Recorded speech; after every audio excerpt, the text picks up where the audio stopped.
Animation as an art form has never been an easy job for anyone that actively wanted to create it. In fact, among the myriad of options there are for telling a story, I don't think it's unreasonable to say that there's hardly anything more difficult regardless of circumstance. It doesn't matter how many shortcuts you take, how many cheats you're able to pull off. Animation isn't like writing a book where all it takes is one person, a keyboard, and Google Docs to make it happen. It's not like live action where if you want to go cheap enough, you can record and edit the whole thing on your phone with the help of a handful of people. No, animation, professional or not, doesn't allow for that kind of simplicity. If you want to create the illusion of life through moving pictures, then most likely you're gonna need a full team that collectively can commit to planning, writing, designing, storyboarding, key posing, in-betweening, cleaning up, color swapping, and compositing for months or possibly years to create a single finished product. And at 24 frames per second, that means for a 90-minute film, they'd have to go through that process for roughly 129,600 frames. Yeah, despite how stigmatized the art form remains in America, it's ironically no kid's game getting an animated anything off the ground if it's longer than half a second long and more complex than a ball on a sticky note. So, as you'd expect, the only ones who've ever had enough time, manpower, and most importantly money to produce them on a regular basis have been major studios. And that makes sense. You would either have to be an absolute madman or a total raging idiot to even consider putting your foot in the door of such a soul-crushing business without the millions in support massive studios provide.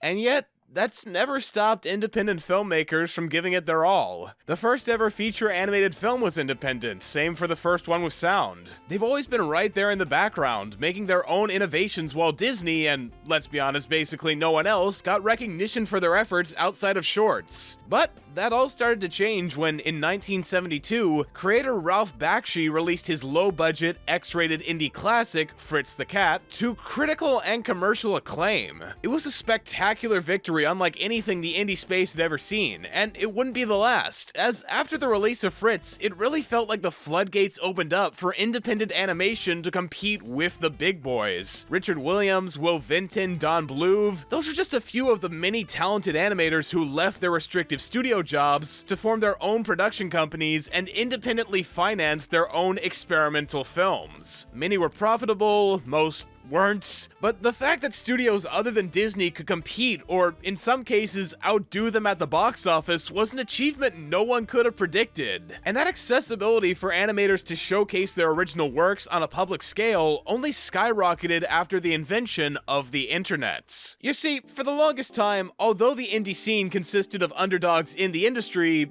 they were still in the industry. A majority of them had years of experience animating for major studios, helping them build connections that then filled out their own rosters. Ralph Bakshi met the co-founder of his production studio while working at Paramount. Don Bluth's entire team for The Secret of NIMH was made up of fellow deserters coming from Disney. As far back as we can remember, animation as a business was, and partially still is, heavily reliant on who you know if you ever want a project to take off. And before the internet, those connections mattered more than ever. There were very strict rules if you were looking to make it in the field, independent or not, and that was all there was to it. However, with the internet gaining traction as quickly as it did, those rules started loosening up. Sure, you might not have had any credits or a degree to your name, but if you were online, that didn't matter. No one was going to tell you whether you could post your animations to the internet or not. That was their problem. You could do whatever you wanted. And with that revelation came the origins for several popular cartoons. South Park, Rick and Morty, Adventure Time, all of these, more or less, started out as shorts on the internet, and it was awesome to see,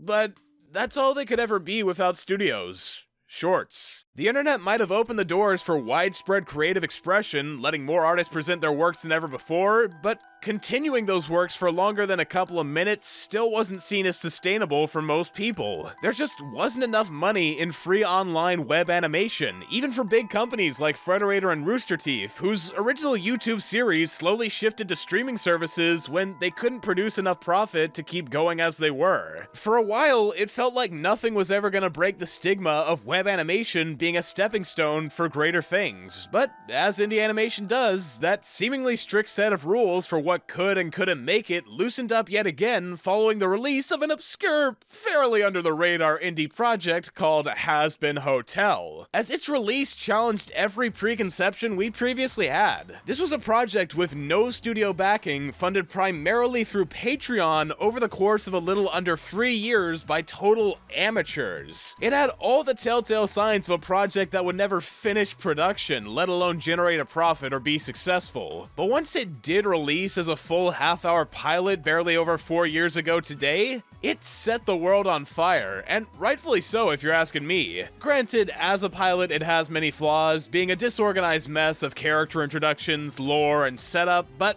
that doesn't downplay the significance of its release or the achievement that it symbolized. The mere fact that a team of near exclusively non-industry people had found a way to express their vision in an elongated, professional quality animation online was groundbreaking for the time. And in keeping their spin-off series Hell of a Boss on YouTube, they continued to demonstrate the format's feasibility for long-running series. Of course, it's not equally tangible for everyone, as the creator of Has Been, Vivian Madrano, had already generated a massive fandom through her previous work, but nonetheless, its impact has been felt. Since the release of Has Been, several other independent studios and creators have popped up to showcase their own original properties to varying degrees of acknowledgement. And so, as someone that furiously consumes this content like John Goodman at a dinner table, I want to be able to highlight those efforts and the strides indie animation has made however I can. Or, to put it more simply, for the rest of this video, I'll be covering a bunch of creators from incredibly well-known to lesser and giving my thoughts on them and their works, hopefully introducing them to a wider audience. Full disclosure, I may be more critical of some than others, but for the record, I would also like to let them know that any criticisms I give are made purely out of respect for their efforts and the want to help them improve in their future endeavors while highlighting what they've done so far. Normally, I wouldn't feel the need to put this kind of disclaimer in a video, as it should be obvious, but for the topic at hand, I think it's appropriate,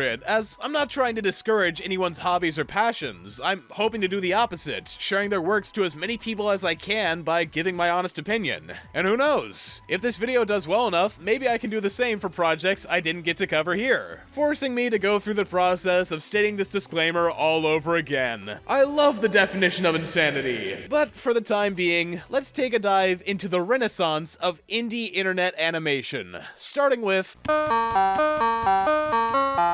Okay, so starting things off just a little bit antithetical to what I said a second ago, this first series I'm going to be talking about actually technically predates Has Been by a little over a year, but for how unique the content is, I'd be remiss if I didn't talk about it and its creator, Deadly Comics, who I first discovered through a high-effort shitpost he created set to Alkaline Trio's cover of Movin' Right Along. And to say the least, it definitely set the right tone for what his work would resemble, and I mean that very positively. All in all, the short barely lasts for over a minute and was clearly made with being a goofy non sequitur in mind, which it totally succeeds at, by the way, but analyzing the video on the artistic side, it also demonstrates a great understanding of integrating real, moving objects into an animated space, formatting 2D characters on top of those real objects through excellent compositing, and creating 3D environments to fit them all in, giving a surreal, strangely professional vibe to this stupid but low-key gorgeous skit that carries over into his other, more extensive works, including Cool Times. Now, to truly define this series of loosely connected vignettes set in a big house full of odd personalities isn't easy.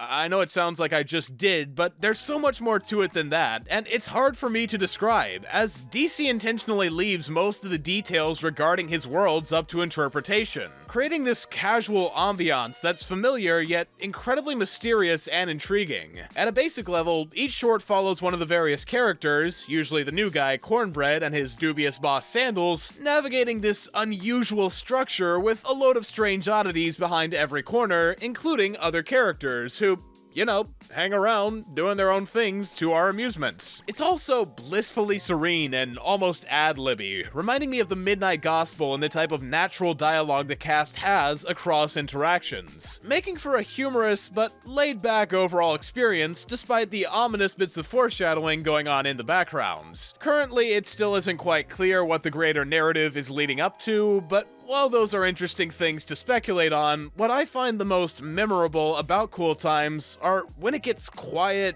introspective, and occasionally beautiful. Like, as far back as the original short, aptly titled Beauty, it's all about demonstrating how, under the right circumstances, a thought to be useless, unwanted thing can become enchanting under the right conditions. And those types of moments are sprinkled all throughout the series, as well as DC's whole videography. Whether it's seeing the short eternity of time you feel during creative burnout before the revelation of breaking it, or doing a menial task over and over again until you get it right, Cool Times captures a certain innocent joy found in small triumphs that feel big to us. And considering how short the series is, if I went into any more detail, I'd basically be giving everything about it away, so I won't go any further. But seriously, if you want a subtly introspective, peaceful, weird type of miniseries with pleasant characters, then go ahead and give Deadly Comics your time.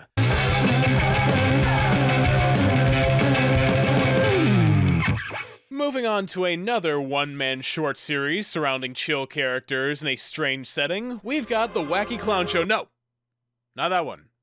That's the wrong one. Bad. We'll get to it soon enough, okay?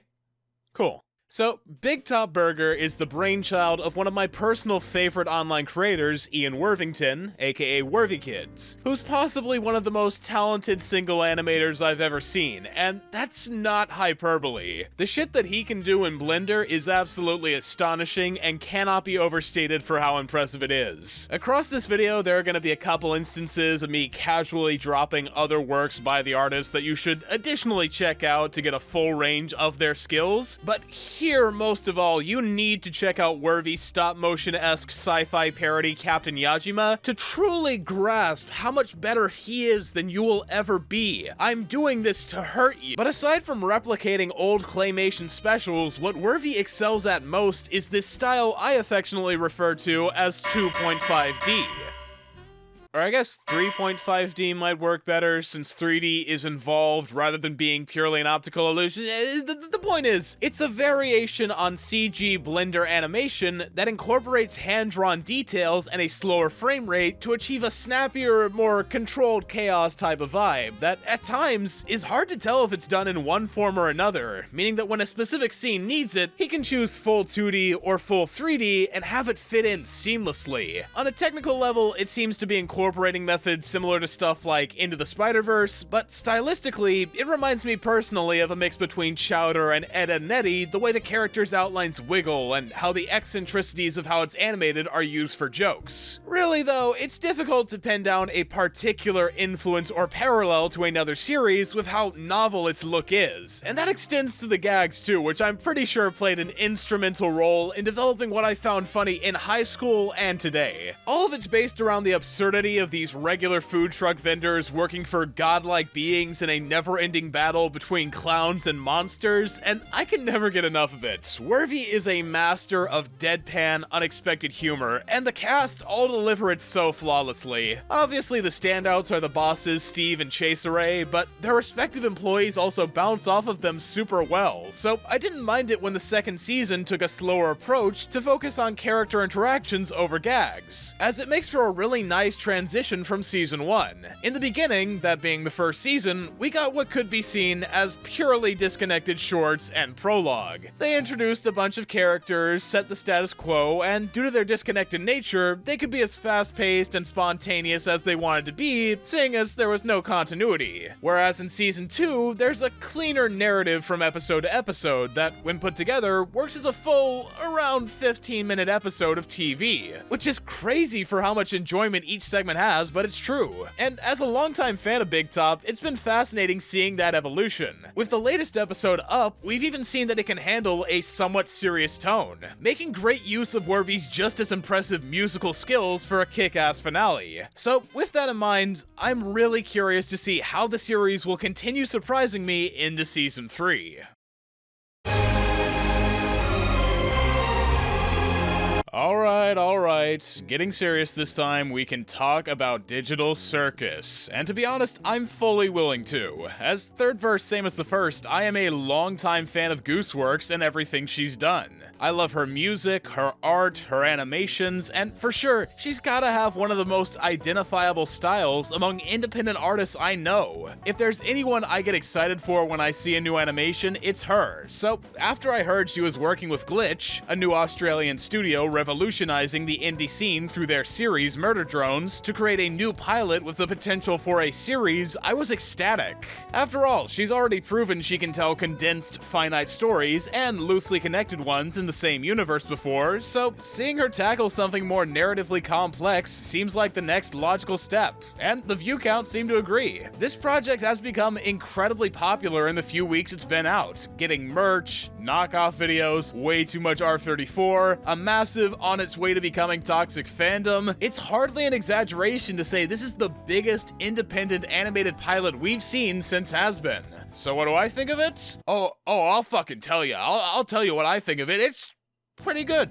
I was thoroughly enjoyed. There's no doubt it does have issues that hold it back. I wouldn't call it perfect by any means, but I'd be lying if I told you I was disappointed, as I can already see all the love that's gone into this, and I do mean that literally. The concepts of amnesiac people being stuck in a game world and having to play along with an omniscient being are all fairly typical tropes at the end of the day that have been done several times before, but I gotta say, as expected of Gooseworks and the Glitch team, they take it in the most visually appealing direction they can. It is an absolute marvel for the eyes. Taking the digital space concept as an opportunity to add squash and stretch physics courtesy of lead animator Kevin Timmer. And beyond that, from a basic design perspective, each of the main characters is given a distinct children's media inspired art style to help differentiate them. The titular circus setting is also well designed, merging aspects of playrooms and funhouses to create an intentionally oversaturated, uncomfortably large area for the cast to explore. It is perfect for the type of atmosphere it wants to balance, that being one that can easily switch between dark and absurd at a moment's notice. I've heard once or twice from people that didn't like one or both of those elements in this, but personally I thought they were handled very well. On one hand, the comedy was spontaneous but not overbearing or forced, making it right up my alley of weirdness. And on the other, when it got ominous, the music and framing helped illustrate it convincingly if the situation and character reactions weren't enough to sell it, who, by the way, are all rather intriguing in how their personalities are shaped by their coping mechanisms for living in this reality. Really, my only complaint in the characterization department is that the characters of Zooble and Gangle aren't given as much depth due to their lesser screen time, coming off more one note and overall inconsequential to the plot, which, although well executed, had trouble giving much of the cast things to do.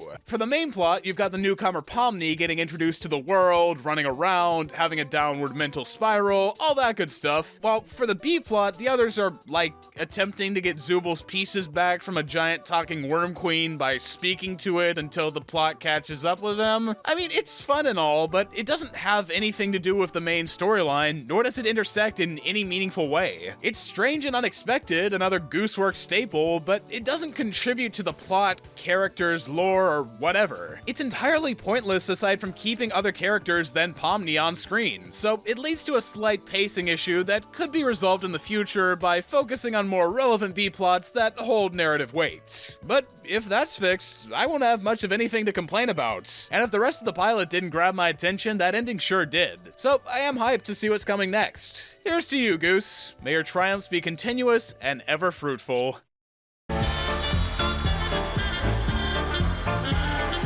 Coming up on the first of a few creators I don't have a prior admiration for or connection to, Tracy Butler and her new studio, Iron Circus Animation's Prohibition-era Gangster Cats pilot, Lackadaisy, is, to me, everything that Has-Been Hotel was not, both for better and for worse. And I understand that comparing the two sounds weird with how fundamentally unrelated their premises are, but please let me explain. Also, for another disclaimer, I'm not trying to pit these two series against each other. Both have done phenomenal phenomenal work and become major successes either way. I just think there's a lot that can be taken away from how each works in areas where the other doesn't, and the example that could be set for future creators. For example, both Medrano and Butler have been developing their series over a good number of years. Butler through her comic series the pilot is based on, and Medrano through, as far as I can tell, building up a wide cast and lore before implementing them in Has-Been. Essentially what this means is that both pilots had tons of material to draw on, but in whittling them down to a showcase of their most important elements, each represents going too far in one extreme. For Has-Been, the story is jumbled and unfocused, especially in the beginning, because of how many characters and plot points it wants to introduce, a common problem among indie pilots. Meanwhile, Lackadaisy keeps its eyes on one story and one set of characters across the runtime, but that story and its characters are underexplained to the point it's not very engaging. I was able to figure out that the crew we follow are trying to get illegal booze to their secret tavern and run into competition while doing it, giving us a regular day in the life of the characters, something Has-Been forgot, but we don't hear enough about their motivations to get interested. Clearly they're willing to put their lives on the line for the sake of this alcohol, and their competition are too, but why should I care if they live or die? I don't know these characters, I don't have a connection to them. That's what you need to sell me on before getting to the action, or at least during the action. That's what the Has-Been pilot excels at. We understand what the main characters want, why they want those things, and the obstacles that'll keep them from achieving their goals. In Lackadaisy, we get the obstacle, but the other two factors aren't explained or demonstrated, so I don't get why these characters being in danger should matter to me. The fact that right away they're put in a life-threatening situation isn't enough to make me care. I need to have a basic grasp of the who's, what's, and why's before I can properly be invested, and I'm not. So in contrast to Has-Been's manic energy going from one event to another, Lackadaisy has points that are outright boring to watch, making it a bit of a slog. And I can see why the two would diverge like this. Has-Been had almost nothing but speed paints and live streams before the pilot, so Vivzy most likely saw it as a means to give a spotlight to all the characters she'd spent so long conceptualizing and wanted to see represented. Lackadaisy, on the other hand, was made with 15 years of comics behind it, so Butler was probably more confident that people would get the gist, as she'd already established them in other media, and the pilot itself was funded through Kickstarter. But as a newcomer without any of that subtext, there were multiple points that I was confused and, worse yet, uninterested by it as a result of that missing subtext. I get that the intention was to put us right into the action, giving us a hook as soon as possible, but the hook isn't the action, it's the story and characters, which are lacking, and could have used some extra polish. To be fair, the characterization wasn't nearly as much of an issue, as the absolutely stellar animation gives them tons of personality through their expressions and body language, but certain characters definitely fell behind others in the pilot, particularly the main girl cat, whose name eludes me at the moment. I don't know, she just didn't really stick out or have any specific moments that defined her like the others, who ranged from pretty good to meh, but all get the job done more or less. I might have been more invested if those other elements I mentioned were there, but they're sadly not, so they aren't. The series is confirmed to be receiving a full 5-episode season though, so hopefully in the long run, they'll work out all those kinks to make it just as immersive as it is visually stunning.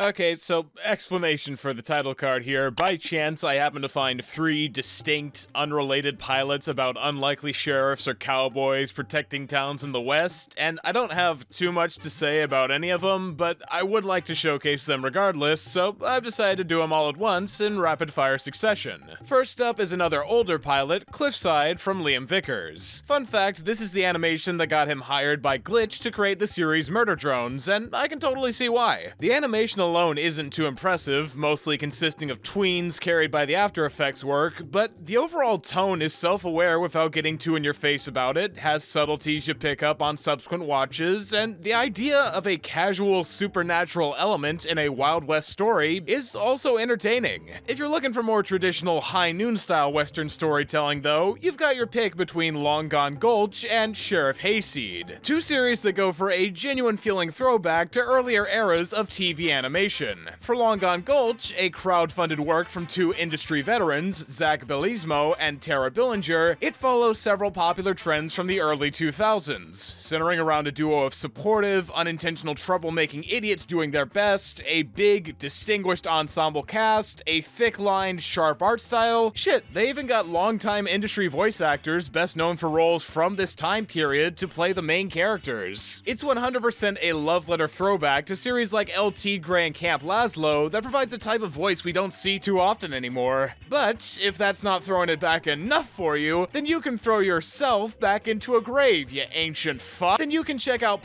Mation's 90s-inspired Sheriff Hayseed, a project that's come a long way from the 2-minute short it started out as, especially in the design department. Oh boy, that's a drastic improvement. And the writing has grown to match. Now, don't get me wrong, the original short clearly demonstrates the roots of what it would later turn into, carrying the same satirical wit. But the longer runtime of the full pilot helps expand on its more genuine side, an element that series like Powerpuff Girls would often use to balance the scales and go beyond a cut-and-dry parody to show they were made in reverence to their source material instead of pure mockery. And that's how Sheriff Hayseed feels. It has plenty of slapstick and a couple more subliminal jokes about how a town full of horses would work, showing them with weird attachments to their hooves and subtly implying Todd is the sheriff because he has opposable thumbs, which is hilarious. But there's also a real heart to it, and the action scenes are taken seriously. Unlike the others so far, I'm not sure if Mations is looking to make this into anything more, but either way, you should check it out. And for our last stop today on the indie animation train, I'd like you to imagine for a moment if Cowboy Bebop never added Fair Ed and decided to get rid of the theatrics for a space adventure buddy comedy. And also Spike is a dumb alien with a hole in his head. Ladies and gentlemen, I present to you Monkey Wrench, the interstellar passion project of one Joshua Palmer, aka Zural. Zural?